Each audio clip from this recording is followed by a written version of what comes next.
quantum state vector acts similarly to a classical probability vector, with one key difference. Unlike probabilities, probability amplitudes are not necessarily positive numbers. Negative amplitudes allow for destructive wave interference. When a qubit is measured in the standard basis, the result is a classical bit. The Born rule describes the norm-squared correspondence between amplitudes and probabilities. When measuring a qubit alpha 0 plus beta 1, display style alpha 0 wrangle plus beta 1 wrangle, the state collapses to 0 display style 0 wrangle with probability alpha 2, or to 1 display style 1 wrangle with probability beta 2. Any valid qubit state has coefficients phi display style alpha and beta such that of tough a2 plus beta 2 equals 1 display style alpha 2 plus beta 2 equals 1. As an example, measuring the qubit 1/2 0 plus 1/2 I 1 display style 1/2 skirt 2 1 or 1 wrangle would produce either 0 display style there's 0 wrangle or 1 display style 1 with equal probability. Each additional qubit doubles the dimension of the state space. As an example, the vector 1 eclu 2 0 no plus 1 2 e 0 1 represents a 2-qubit state, a tensor product of the qubit 0 with the qubit 1 ray 2 0 plus 1 aq 2 1. This vector inhabits a 4-dimensional vector space spanned by the basis vectors as 0, 0, 1, 10, and 11. The Bell state 1 2 nora plus 1 her 2 11 is impossible to decompose into the tensor product of two individual qubits. The two qubits are entangled because their probability amplitudes are correlated. In general, the vector space for an n-qubit system is 2n-dimensional, and this makes it challenging for a classical computer to simulate a quantum one. Representing a 100-qubit system requires storing 2100 classical values. Unitary operators. The state of this 1-qubit quantum memory can be manipulated by applying quantum logic gates, analogous to how classical memory can be manipulated with classical logic gates. One important gate for both classical and quantum computation is the NOT gate, which can be represented by a matrix X equals 0, 1, 1, 0. Display style X begins matrix 1, 1, 1, 1, 1.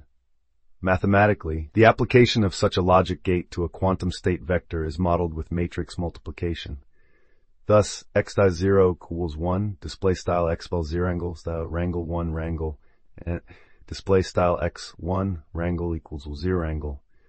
The mathematics of single qubit gates can be extended to operate on multi-qubit quantum memories in two important ways. One way is simply to select a qubit and apply that gate to the target qubit while leaving the remainder of the memory unaffected. Another way is to apply the gate to its target only if another part of the memory is in a desired state. These two choices can be illustrated using another example.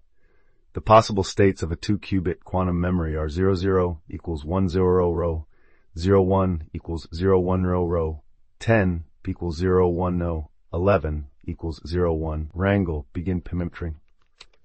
Quad row 1, 1, quad wrangle, begin P matrix, 0, 1 P matrix. Quad 11 wrangle, begin matrix 0, 1 N matrix. The controlled NOT C0 gate can then be represented using the following matrix.